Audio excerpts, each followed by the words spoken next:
जहां नए नए क्रिएटर सिर्फ यूट्यूब शॉर्ट्स बना के महीने भर के अंदर मिलियन सब्सक्राइबर्स क्रॉस कर रहे हैं, वहीं आपके शॉर्ट्स पे व्यूज ही नहीं आ रहे। या फिर स्टार्टिंग में आपके शॉर्ट्स पे व्यूज आ गए थे लेकिन उसके बाद आपके व्यूज फ्रीज हो गए हैं या फिर 10-18 व्यूज पे गिर गए हैं। लेकिन ऐसा हो क्यों रहा है? क्या यूट्यूब आपका फायदा उठा रहा है या फिर आप कुछ ऐसी गलतियां कर रहे हैं जिसके बारे में आपको पता ही नहीं है? शॉर्ट्स कैसे वायरल होते हैं, कैसे क्रिएट किए जाते हैं, किस कैटेगरी में शॉर्ट्स बनाने चाहिए, यह शॉर्ट्स वायरल हो रहे हैं या नहीं हो रहे, शॉर्ट्स से कितनी अर्निंग होती है और शॉर्ट्स अपलोड करने से क्या आपके मेन चैनल पे नुकसान होगा या नहीं, आज की वीडियो में इन सभी टॉपिक्स को कवर करेंगे। वीडियो के किसी भी हिस्से को गलती से स्किप करने की कोशिश मत करना, वरना काफी इंपॉर्टेंट इन्फॉर्मेशन मिस कर दोगे और हो सकता है इस वजह से आपका शॉर्ट्स का चैनल कुछ ऐसा दिखे। अगर आप नहीं चाहते आपके साथ कुछ ऐसा हो तो वीडियो के साथ लास्ट तक बने रहना।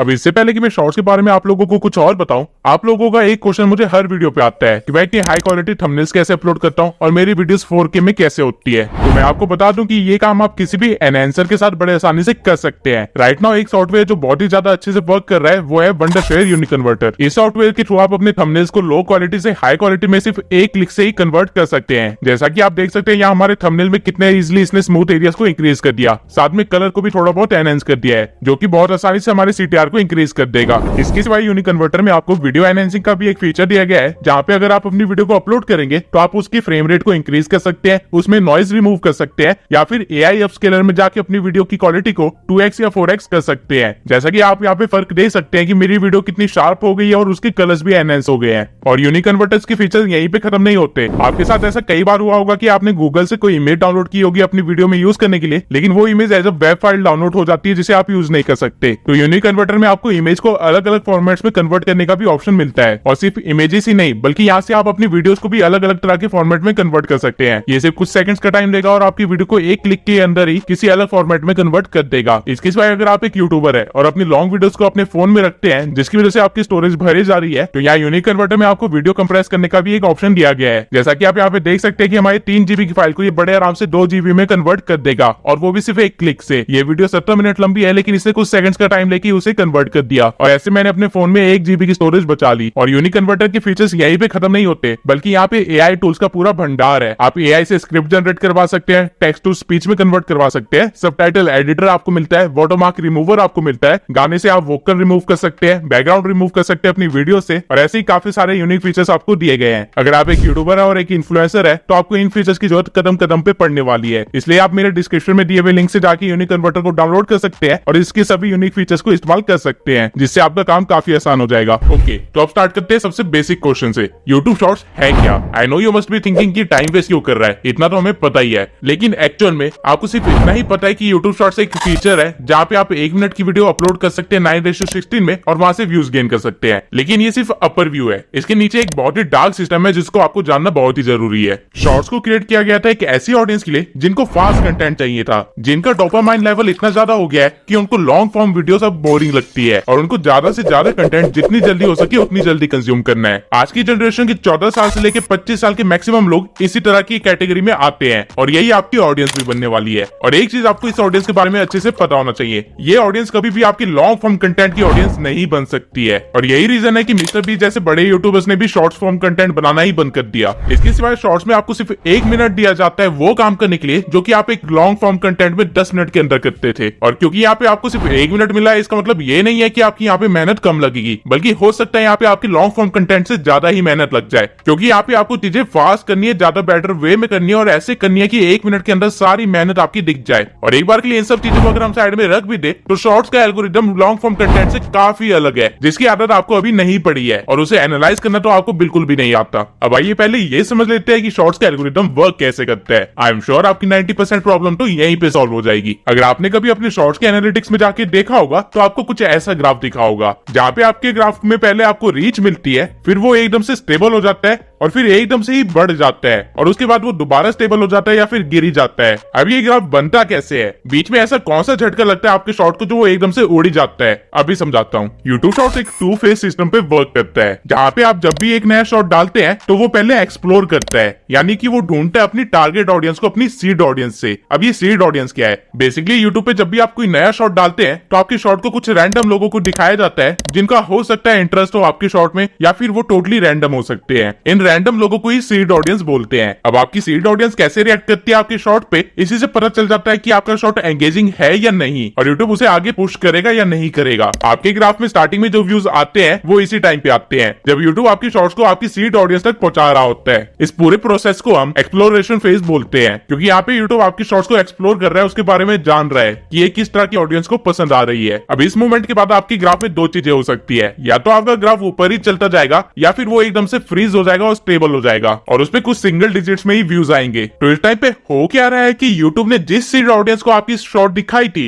अगर उन्होंने उस पर अच्छे से एंगेज किया तो आपका ग्राफ सीधा ऊपर जाता रहेगा, लेकिन मैक्सिमम केसेस में ऐसा नहीं होता है। एक्सप्लोरेशन फेज के बाद यूट्यूब आपके शॉर्ट्स को इतनी ज्यादा रीच नहीं देता है और धीरे धीरे लोगों को दिखाता है ताकि वो पता कर सके कि आपकी टारगेट ऑडियंस है कौन सी। और जैसे ही आपकी शॉर्ट की टारगेट ऑडियंस मिलती है, आपका एक्सप्लोइटेशन फेज स्टार्ट हो जाता है, जहाँ पे एकदम से आपका शॉर्ट वायरल हो जाता है और आप बहुत सारे व्यूज एकदम से गेन कर लेते हैं। लेकिन ऐसा हमेशा नहीं होता रहता, एक टाइम के बाद एक्सप्लॉइटेशन फेज भी खत्म हो जाता है और आपकी शॉर्ट्स के व्यूज अगेन फ्रीज हो जाते हैं या फिर स्लो हो जाते हैं। अब इन दोनों फेजेस की साइकिल चलती रहती है, जिससे आपको व्यूज आते रहते हैं, रुकते रहते हैं, आते रहते हैं, रुकते रहते हैं। और यूट्यूब शॉर्ट्स का एल्गोरिथम कुछ इसी तरह का है। अब इस पूरे सिनेरियो में मैंने ये कहा कि यूट्यूब स्टार्टिंग में आपको व्यूज देगा, लेकिन आई नो आप में से काफी सारे क्रिएटर्स ऐसे हैं जिनको स्टार्टिंग में भी व्यूज नहीं मिलते, और इस चीज के पीछे ये सारे रीजंस हो सकते हैं। अगर आपने कल सोचा था कि आप एक शॉर्ट्स का चैनल क्रिएट करेंगे और उसके लिए आपने जल्दी जल्दी एक वीडियो भी बना ली और आज एक चैनल क्रिएट करके उस पे वो वीडियो डाल दी, तो 90% चांसेस है कि उस वीडियो पे कोई भी व्यूज नहीं आएंगे। रीजन ये है कि वो एक नया अकाउंट है। आप यूट्यूब पे जब भी कोई चैनल बनाते हैं जिसपे आपको वीडियोस या शॉर्ट्स अपलोड करनी है, तो हमेशा उस चैनल को थोड़ा वार्म अप करना होता है। अब ये वार्म अप क्या है? बेसिकली आप जिस भी चैनल पे अपनी वीडियोस या शॉर्ट्स अपलोड करना चाहते हैं, पहले उस आईडी या चैनल को थोड़ा यूज कीजिए ताकि यूट्यूब को आपका थोड़ा बहुत डाटा मिल जाए। मैं प्रेफर करूंगा कि आप अपना पहला शॉर्ट डालने से पहले अपनी उस आईडी को कम से कम 10 दिन अच्छे से चलाए। हर रोज उस आईडी से कम आधे घंटे कुछ ना कुछ चीजें देखिए, और हो सकता है तो उन्हीं टॉपिक्स को देखना जिससे रिलेटेड आप कंटेंट डालना चाहते हैं। इससे होगा क्या कि यूट्यूब को ना आपका थोड़ा सा डाटा मिल जाएगा, जिस बेसिस पे वो आपकी एक सीड ऑडियंस क्रिएट कर लेगा और स्टार्टिंग में आपको व्यूज मिलेंगे। आपको ये बिल्कुल भी नहीं करना है कि आज ही आपने चैनल क्रिएट किया और आज ही उस पर एक वीडियो डाल दी, या फिर एक 7 दिन के अंदर ही उस पर वीडियो डाल दी। कम से कम 10 दिन आपको उस आईडी को यूज करना है, जिसके बाद आप अपनी पहली वीडियो या शॉर्ट कुछ भी डाल सकते हैं। अब अगर आपका पुराना ही कोई चैनल था जिसपे लॉन्ग फॉर्म कंटेंट आपने पहले से डाल रखा था और उसे डिलीट करके आप उसे एक शॉर्ट्स का चैनल बना देते हैं, तो भी चांसेस है कि आपकी शॉर्ट्स पे व्यूज नहीं आएंगे स्टार्टिंग में। रीजन ये है कि यूट्यूब को बिल्कुल भी नहीं पसंद कि आप उसके प्लेटफॉर्म से कुछ डिलीट करे, और इसलिए वो आपके इंप्रेशन और व्यूज कम कर देगा। तो आपको ऐसे कोई भी चैनल को कन्वर्ट नहीं करना है शॉर्ट्स के लिए जिसपे आप पहले से कंटेंट डाल चुके थे या जिसको आपको डिलीट करना पड़ रहा है। अगर आपने किसी यूट्यूबर को ये बोलते हुए सुना है कि अगर आपके शॉर्ट्स वर्क नहीं कर रहे हैं तो उस शॉर्ट को अनलिस्ट करके या डिलीट करके उसी शॉर्ट को दोबारा से रीअपलोड करो तो वो शॉर्ट चलने लग जाएगा, तो मैं आपको बता दूं ये गलती आप गलती से भी मत करना, क्योंकि यूट्यूब डाटा कलेक्ट तो कर ही रहा है, वो इस चीज को स्पैम एक्टिविटीज के अंदर काउंट करता है और आपके चैनल की रीच वो एकदम से कम कर देगा क्योंकि आपने कम्युनिटी गाइडलाइंस को ब्रेक किया होगा। अगर आप अपने चैनल पे पहले लॉन्ग फॉर्म कंटेंट डालते थे और ट्रेंड को देख के आप अपने चैनल पे शॉर्ट्स भी डालना स्टार्ट कर दिए, तो हो सकता है स्टार्टिंग में आपको व्यूज ना आए या फिर जो व्यूज आए वो एक टाइम के बाद आपकी फ्रीज हो जाए। ऐसा इसलिए होगा क्योंकि आपकी सीड ऑडियंस आपके सब्सक्राइबर्स ही होंगे और हो सकता है वो आपकी शॉर्ट के साथ उस तरह एंगेज ना करे जैसे वो आपके लॉन्ग फॉर्म कंटेंट के साथ एंगेज करते हैं, क्योंकि इन दोनों फॉर्म ऑफ कंटेंट की ऑडियंस बिल्कुल ही अलग है। तो यूट्यूब तो आपके सब्सक्राइबर्स को ही आपकी सीड ऑडियंस मान के उनको आपके शॉर्ट को प्रमोट कर देगा, जिसके बाद वो लोग अच्छे से एंगेज नहीं करेंगे और आगे वो आपकी शॉर्ट को पुश नहीं करेगा। अब यहाँ तक मैंने आपको शॉर्ट्स का एल्गोरिथम समझा दिया और चीजें अगर एल्गोरिथम के अकॉर्डिंग नहीं चल रही होगी तो उसके रीजंस भी बता दिए। अब मैं आपको वो मैट्रिक्स बता देता हूं जिसका आपको ध्यान रखना है और एनालाइज करना है अगर आप अपने शॉर्ट्स को वायरल करना चाहते हैं। तो जनरली जब हम लॉन्ग फॉर्म कंटेंट डालते हैं तो हम इंप्रेशन, सीटीआर और वॉच टाइम को देख के अपने वीडियो की सक्सेस का पता लगाते हैं, लेकिन शॉर्ट्स में ये चीजें अलग है। यहाँ पे सीटीआर की जगह हुक है, इंप्रेशन की जगह व्यूज है और वॉच टाइम की जगह ऑडियंस रिटेंशन पे ध्यान देना है। अब इन सब चीजों को मैं एक एक करके एक्सप्लेन कर देता हूँ। आपके शॉर्ट्स पे मैक्सिमम व्यू शॉर्ट्स फीड से आते हैं, जहाँ पे लोग स्वाइप कर रहे होते हैं और जो शॉर्ट उनको ज्यादा पसंद आती है उसे वो थोड़ी देर ज्यादा देखते हैं। लेकिन ये कौन से शॉर्ट्स होते हैं जो उनको पसंद आती है और आपके शॉर्ट्स लोग क्यों नहीं देखते? रीजन है हुक। जब लोग बिना सोचे समझे शॉर्ट्स देख रहे होते हैं और स्वाइप किए जा रहे होते हैं, वो टाइम अगर ऐसा कोई शॉर्ट आ जाए जिसमें एक हुक हो, यानी कुछ ऐसा हो जो उस बंदे का ध्यान खींच ले या फिर उस बंदे का स्वाइप करना रुकवा दे, तो वो शॉर्ट कंफर्म वायरल जाएगी। अब ऐसा हुक आप कैसे क्रिएट कर सकते हैं? आंसर बहुत ही सिंपल है, इमोशंस के साथ खेल के, ठीक जिस तरह आपकी एक्स ने आपके साथ खेला। बस फर्क इतना होगा कि हमारे पास 3 महीने की जगह सिर्फ 3 सेकंड का टाइम होगा एक हुक को डिलीवर करने के लिए। मैं आपको कुछ फेमस हुक्स दिखाता हूँ जिसपे आप भी कभी ना कभी रुके जरूर होंगे। Do you know about the black baby test? No? Have you ever heard of the region beta paradox? You might be suffering from it right now. अब ये दोनों सेंटेंसेस एक्चुअली में हुक्स थे जो कि इनक्रिएटर्स ने जानबूझ के बोला था ताकि आपका ब्रेन जो अभी तक सिर्फ ज़ॉम्बीज की तरह स्क्रॉल किए जा रहा था वो एकदम से एक्टिव हो जाए और सोच में पड़ जाए। अब जब ऐसा होगा तो ऑब्वियसली आप स्क्रॉल नहीं कर पाओगे और जो शॉट आप सिर्फ 3 सेकंड के अंदर अभी स्क्रॉल करने वाले थे उसे बिना जाने आराम से 10 से 15 सेकंड देख जाओगे क्योंकि आपका ब्रेन अभी चीजें प्रोसेस कर रहा होगा। और इसी तरह ये क्रिएटर्स इजिली अपना फायदा निकाल लेंगे और अपनी शॉट्स को वायरल कर लेंगे। मैं आपको थोड़े और हुक्स का एग्जांपल दिखाता हूँ। I never buy silk, and this is the strange reason why. I was today years old when I found this out. अब अगर आप यहाँ पे ध्यान देंगे तो इन दोनों क्रिएटर्स ने अपने हुक के साथ आपके मन के अंदर एक क्यूरियोसिटी पैदा कर दी। इन दोनों क्रिएटर्स ने अपने पर्सनल एक्सपीरियंस शेयर किए हैं ताकि ऑडियंस उससे कनेक्ट कर पाए और ये इन्होंने कुछ ऐसी लाइंस बोल के किया है, I will never buy this या फिर I was today's year old. ये सुनते ही आपके मन में एक क्यूरियोसिटी जाग जाएगी कि ये बंदा ऐसा क्यों नहीं कर रहा या फिर इसको क्या पता चला है और आगे फिर वो इसी क्यूरियोसिटी का आंसर देते हैं, I will never buy silk cloth and this is the reason why I was today years old when I realised that. अब जहाँ पे पहले आप सिर्फ बातें सुन रहे थे और देख रहे थे वहीं पे अब आपका ब्रेन एंगेज हो गया है और वो जानना चाहता है कि आगे क्या होने वाला है और इसको क्या पता चला है या फिर ये ऐसा क्यों नहीं कर रही है। लोग जिस चीज से रिलेट कर पाते हैं उस चीज से वो ज्यादा एंगेज करते हैं। ठीक इसी तरह हुक्स के कई सारे एग्जांपल्स हैं और हुक्स इतने क्रिएटिवली बनाए जा सकते हैं कि मैं इस टॉपिक पे बिल्कुल एक अलग ही वीडियो बना सकता हूँ। अगर आप चाहते हैं कि मैं हुक्स के ऊपर एक अलग से ही वीडियो बनाऊं तो कमेंट सेक्शन में जाके हुक लिख दीजिए। अगर 2000 कमेंट्स आते हैं जिसमें आप लोगों ने हुक लिखा होगा तो मैं इस टॉपिक पे एक अलग से वीडियो बना दूंगा। अब एक बार आपने अपनी ऑडियंस को शॉर्ट पे हुक कर लिया है, इसके बाद आपको ध्यान देना है कि वो आपके शॉर्ट को पूरा देखे। जहां लॉन्ग फॉर्म कंटेंट को इस बेसिस पे प्रमोट किया जाता है कि वो कितना ट्रेंडिंग है या फिर कितना सर्चेबल है, वही शॉर्ट फॉर्म कंटेंट को इस बेसिस पे प्रमोट किया जाता है कि लोगों ने उसे कितना देखा है और इसी चीज को हम ऑडियंस रिटेंशन बोलते हैं। आपको ट्राई करना है कि आपकी ऑडियंस रिटेंशन हमेशा 100% के करीब हो या फिर ज्यादा से ज्यादा सिर्फ 90% तक गिरे। अगर आपकी ऑडियंस रिटेंशन इससे भी ज्यादा गिर रही है तो इसका मतलब यह है कि आपकी ऑडियंस आपकी शॉर्ट के साथ ज्यादा एंटरटेन नहीं हो रही है और बहुत ही जल्द यूट्यूब आपकी शॉर्ट को प्रमोट करना बंद कर देगा। देखिए, यूट्यूब को सिर्फ एक ही चीज से मतलब है और वो ये है कि उसके प्लेटफॉर्म पे लोग जितनी ज्यादा देर तक हो सके उतनी ज्यादा देर तक रुके। और क्योंकि शॉर्ट फीड में आपको चीजें सर्च नहीं करनी पड़ती बल्कि यूट्यूब खुद आपके सामने चीजें रखता है, तो यूट्यूब हमेशा ये ट्राई करेगा कि वो आपके सामने बेस्ट चीज रखे ताकि आप उसके प्लेटफॉर्म को छोड़ के ना जाए। और ये बेस्ट चीज होगी क्या? वो शॉर्ट जो ज्यादा देर तक लोगों को एंटरटेन कर पा रही है, ना कि वो जिसको देख के लोग स्वाइप कर दे रहे हैं या फिर अपना मूड चेंज कर दे रहे हैं। अब आई नो आप में से काफी सारे स्मार्ट क्रिएटर्स होंगे जो सोचेंगे कि मैं सिर्फ एक 10 सेकंड का शॉर्ट बनाता हूँ जिसमें हुक के साथ ऑडियंस रिटेंशन गेन करना तो बहुत ही आसान होगा और क्योंकि मेरी ऑडियंस रिटेंशन बहुत ज्यादा होगी तो यूट्यूब उसे वायरल भी कर देगा। लेकिन यहाँ पे केस उल्टा है। एक foreigner YouTube expert paddy Galloway ने एक स्टडी की थी जिससे पता चला था कि यूट्यूब शॉर्ट जो कि 50 से 60 सेकंड्स के होते हैं उनको यूट्यूब खुद ज्यादा प्रमोट करता है, वहीं कंपेरेटिवली जो शॉर्ट सिर्फ 10 से 15 सेकंड्स के होते हैं यूट्यूब उनको बहुत कम प्रमोट करता है। अब इसके पीछे का रीजन बहुत ही सिंपल है। यूट्यूब ये तो चाहता है कि आपकी ऑडियंस रिटेंशन अच्छी हो, लेकिन वो ये भी चाहता है कि ऑडियंस रिटेंशन लंबी भी हो ताकि उसे ज्यादा शॉर्ट्स के साथ एक्सपेरिमेंट ना करना पड़े। तो आप क्या कर सकते हैं कि आप 30 से 40 सेकंड्स के शॉर्ट्स बना सकते हैं जिसमें आपको ऑडियंस रिटेंशन गेन करना बहुत ही आसान रहेगा और यूट्यूब भी आपको प्रमोट करेगा। अब एक अच्छा हुक और एक अच्छी रिटेंशन लाने के बाद आपको करनी है स्टडी, रिवीजन और करेक्शन। डजंट मैटर आप कितनी एक्सपर्ट क्यों ना हो, आपके सारे शॉर्ट्स वायरल नहीं होने वाले हैं और काफी सारे शॉर्ट्स ऐसे भी होंगे जो काफी कम व्यूज लाएंगे और काफी शॉर्ट्स ऐसे होंगे जो कि अनएक्सपेक्टेडली ज्यादा ही चल जाएंगे। अब जैसे जैसे आप अपने चाय पे ज्यादा शॉर्ट डालते रहेंगे आपको उनको स्टडी भी करना है और आपको पता करना है कि उन शॉर्ट्स में कमियां क्या है। लेकिन ये आप कैसे पता कर सकते हैं? बड़ा ही सिंपल सा आंसर है, एनालिटिक्स से। अब लॉन्ग वीडियोस की तरह हमारे पास यहाँ पे कुछ ज्यादा एनालिटिक्स तो नहीं होते हैं, लेकिन यहाँ पे कुछ ऐसे एनालिटिक्स है जिसपे आपको खास ध्यान देना है। पहला है स्वाइप अवे। इस एनालिटिक्स से ये पता चलता है कि कितने लोगों ने आपकी शॉर्ट्स को देखा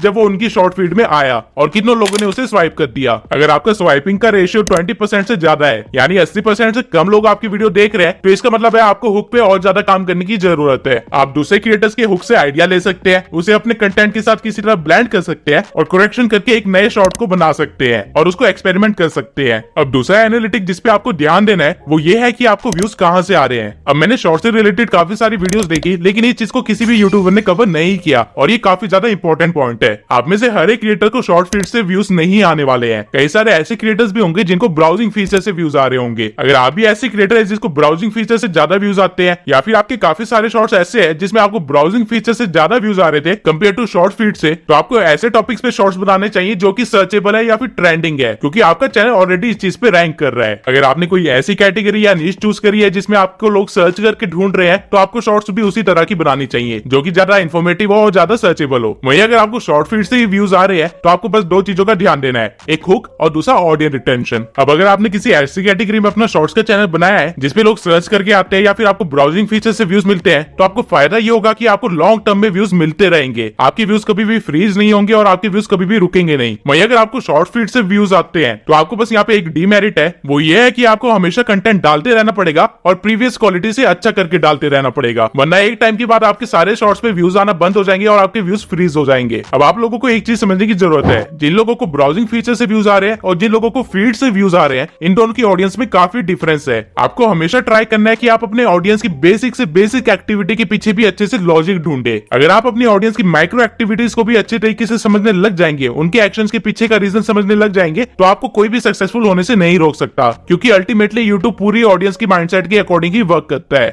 जो लोग फीड से शॉर्ट्स को देख रहे हैं वो मैक्सिमम वेल ही जनता है, वो एंटरटेनमेंट के लिए आई है। वही जो लोग सर्च करके कोई चीज देख रहे हैं वो या तो इन्फॉर्मेशन लेने आई है या फिर कुछ इस चीज के बारे में जानने आई है, और इन दोनों की माइंडसेट में काफी डिफरेंस होगा और इनकी एक्टिविटीज भी डिफरेंट होगी। एज अ क्रिएटर ये आपकी रिस्पॉन्सिबिलिटी है जानना कि आपके चैनल पे किस तरह की ऑडियंस है और उनको किस तरह कनेक्ट कर सकते हैं और एंगेज करवा सकते हैं अपने साथ और अपने कंटेंट के साथ। अब हम लोगों ने शॉर्ट्स के एल्गोरिदम को समझ लिया, व्यूज फ्रीज क्यों होते हैं उसके रीजंस देख लिए, शॉर्ट्स वायरल करने और स्टडी करने के तरीके भी देख लिए। अब आते हैं मेन क्वेश्चन पे, शॉर्ट्स किस नीश में स्टार्ट करें और किस तरह के शॉर्ट्स मोनेटाइज होते हैं। तो सबसे पहली बात तो ये है कि आप किसी भी कैटेगरी में शॉर्ट्स का चैनल स्टार्ट कर सकते हैं, और बेटर होगा अगर आप उसी नीश में अपने चैनल को स्टार्ट करें जिसके आपके पास ऑलरेडी नॉलेज है या जिसमें आपका इंटरेस्ट है। इसके सिवाय अगर आप नहीं चाहते कि आपके 3-4 शॉर्ट्स पे अच्छे व्यूज आए और उसके बाद आपके शॉर्ट्स पे व्यूज आना ही बंद हो जाए, तो आपको अपने कंटेंट क्रिएशन की अप्रोच को थोड़ा चेंज करना पड़ेगा। आपको स्टार्टिंग के कुछ शॉर्ट्स लगभग 1 महीने का कंटेंट ऐसे डालना होगा जैसे कि आप एक प्लेलिस्ट बना रहे हैं। जिस तरह एक प्लेलिस्ट किसी नीश की सब कैटेगरी होती है, ठीक उसी तरह आपको अपने शॉर्ट चैनल के स्टार्टिंग के 30 शॉर्ट्स सेम नीश की सब कैटेगरी के अंदर ही रखने हैं, तभी आपको ग्रोथ दिखाई देगी और आपका चैनल एकदम से डेड नहीं होगा। और अगर आपको 2 महीने के बाद भी कोई ग्रोथ ना दिखाई दे तो आप नीश चेंज करने के बारे में सोच सकते हैं। अभी के टाइम पे AI, motivation, history, sports, facts, ये सारे शॉर्ट्स की नीशेस काफी ज्यादा वायरल हो रहे हैं और आप भी नीश के अंदर एंटर कर सकते हैं। लेकिन मैं पर्सनली आपको एडवाइस करूंगा कि मोटिवेशन नीश के अंदर मत जाना, क्योंकि यहाँ पे ऑलरेडी काफी ज्यादा सैचुरेशन हो गई है। बल्कि आप ऐसे नीशेस ढूंढिए जिसपे अभी शॉर्ट्स बनना स्टार्ट हुए नहीं है। लॉन्ग फॉर्म कंटेंट उससे रिलेटेड ऑब्वियसली एग्जिस्ट करते होंगे, लेकिन शॉर्ट फॉर्म में वो अभी नहीं आए हैं। तो अगर आप ऐसा ढूंढ के कुछ एक नई नीश क्रिएट करते हैं तो उसके वायरल होने के चांसेस काफी ज्यादा हो सकते हैं। फॉर एग्जाम्पल ये डार्क साइकोलॉजी वाले शॉर्ट्स या फिर रिडल्स वाले शॉर्ट। रही बात एआई शॉर्ट्स बनाने की, तो आप एआई वॉइस के साथ अपने शॉर्ट्स बना सकते हैं और वो मोनेटाइज भी हो जाएंगे। लेकिन बस आपको एक चीज का ध्यान रखना है कि आप किसी और क्रिएटर या किसी सेलिब्रिटी की वॉइस को क्लोन करके किसी वीडियो को मैनिपुलेट करके कोई शॉर्ट ना बनाए। फॉर एग्जांपल आप सभी ने मोदी जी के गाने वाले शॉर्ट्स सुने होंगे या फिर आपने मोदी और रोनाल्डो के बीच वाले कन्वर्सेशन के शॉर्ट्स देखे होंगे। इस तरह के शॉर्ट्स मोनेटाइज नहीं होंगे, क्योंकि यहाँ पे आप पहली बात मिस इन्फॉर्मेशन फैला रहे हैं, आप किसी और की आवाज को यूज कर रहे हैं और कुछ ऐसा दिखा रहे हैं जो कभी हुआ ही नहीं है। ये बेसिकली यूट्यूब कम्युनिटी गाइडलाइंस के अगेंस्ट है, इसलिए जब आपका चैनल रिव्यू में जाएगा तो वो रिजेक्ट हो जाएगा। आप एआई का इस्तेमाल कर तो सकते हैं, लेकिन खुद की क्रिएटिविटी के लिए, किसी और बंदे की ब्रांड वैल्यू के साथ आपको छेड़छाड़ नहीं करनी है। इसके सिवाय अगर आप सिर्फ एडिटिंग शॉर्ट्स बनाते हैं या फिर बैकग्राउंड म्यूजिक के साथ कुछ इस तरह के कोट्स वाले शॉर्ट्स बनाते हैं तो आपका भी चैनल मोनेटाइज नहीं होगा। यूट्यूब ने साफ साफ अपने रूल्स में कहा है कि कंटेंट में कहीं ना कहीं क्रिएटर्स की एंगेजमेंट होनी चाहिए। या तो आप खुद को दिखाओ या फिर अपनी कमेंट्री दो, लेकिन कुछ भी करके खुद को इन्वॉल्व करो। अगर आप सिर्फ बैकग्राउंड म्यूजिक के साथ एक कोट लिख देते हैं या फिर किसी और की एडिट्स बना देते हैं तो वो चीजें मोनेटाइज नहीं होगी, क्योंकि उसमें ऑल्दो आपने मेहनत तो की है लेकिन आपने अपनी तरफ से कोई वैल्यू ऐड नहीं की है। अब जरा शॉर्ट्स की अर्निंग के बारे में बात कर लेते हैं। अब पर्सनली मैंने हर नीश की अर्निंग तो नहीं देखी है, क्योंकि ये काफी सारे फैक्टर्स पे वेरी करती है, लेकिन एक इंग्लिश स्पोर्ट चैनल जिस पे शॉर्ट्स अपलोडेड हो वो आराम से $0.02 से लेके $0.04 तक आरपीएम गेन कर सकता है। यानी कि 10 मिलियन व्यूज पे आपको $400 की अर्निंग हो जाएगी। और 10 मिलियन व्यूज शॉर्ट्स पे गेन करना मुश्किल काम नहीं है अगर आपने मेरे प्रीवियस सारे पॉइंट्स को अच्छे से फॉलो किया। मैं आपको पर्सनली एडवाइस करूंगा कि आप हर रोज कम से कम 1 शॉर्ट तो डाले या फिर हफ्ते में कम से कम 3 शॉर्ट्स डाले। अगर आपकी क्वांटिटी इससे कम है तो आपका वायरल होना थोड़ा मुश्किल हो सकता है। अब नीश डिसाइड करने के बाद आपको अपनी शॉर्ट्स की एडिटिंग करनी होगी। नाउ हर नीश की एडिटिंग अलग होती है, लेकिन कुछ कॉमन चीजें हैं जो हर एक शॉर्ट फॉलो करता है। पहला, आपके शॉर्ट्स में सबटाइटल्स होने ही चाहिए और वो एक एंगेजिंग वे में लिखे होने चाहिए। ऐसा नहीं कि सिर्फ ऑटो कैप्शन ऑन करके आपने सबटाइटल्स ऐड कर दिए, बल्कि उनको एनिमेशन दो, इफेक्ट्स दो, उनके कलर्स के साथ खेलो और उनको और भी अच्छा बनाओ। सेकंड चीज, आपके हर 3 सेकंड के बाद आपकी क्लिप्स चेंज होनी चाहिए। मैंने आपको वीडियो की स्टार्टिंग में बताया था कि जो लोग शॉर्ट्स शॉर्ट्स देखते हैं उनका डोपामाइन लेवल बहुत ही ज्यादा होता है, उनको हर चीज जल्दी जल्दी चाहिए होती है। इसलिए अगर आप हर 3 सेकंड के बाद अपनी क्लिप को चेंज नहीं करेंगे तो उनको आपकी शॉर्ट बोरिंग लगेंगी और वो उसे स्वाइप अवे कर देंगे। Number 3 is use stickers. मैंने जितनी भी वायरल रील्स देखी है वो इस चीज को फॉलो कर रहे हैं और छोटे यूट्यूबर्स इस चीज को उतना ही इग्नोर कर रहे हैं। मैक्सिमम वायरल रील्स में आपने ये एरो, सर्कल या फिर इमोजी वाले स्टिकर्स देखे होंगे और ये चीज आपकी शॉर्ट्स को काफी ज्यादा एंगेजिंग बनाते हैं। तो मैं आपको प्रेफर करूंगा कि आप भी इन चीजों का यूज करें। अब हम लोगों ने इस वीडियो में हर एक उस एलिमेंट को कवर कर लिया है जो आपके शॉर्ट्स को वायरल करने के लिए और आपके शॉर्ट्स वाले चैनल को ग्रो करने के लिए इंपॉर्टेंट है। लेकिन अगर आप लोग एक प्रैक्टिकल नॉलेज चाहते हैं और चाहते हैं कि मैं एक 30 दिन का चैलेंज लूं जहां पे मैं एक शॉर्ट चैनल को 30 दिन के अंदर ग्रो करके दिखाऊं, तो कमेंट सेक्शन में आई चैलेंज #TubeSense लिख दीजिए। अगर आप लोगों ने ऐसे 1000 कमेंट पूरे कर दिए तो मैं आपके चैलेंज को एक्सेप्ट करूंगा और 30 दिन के अंदर एक शॉर्ट्स के चैनल को ग्रो करके दिखाऊंगा और उसकी पूरी एक डॉक्यूमेंट्री बना के आपको प्रेजेंट भी करूंगा। तब तक के लिए अगर आप जानना चाहते हैं कि आपके नए बनाए शॉर्ट चैनल पे व्यूज क्यों नहीं आ रहे हैं तो इस वीडियो को जरूर देखना। हो सकता है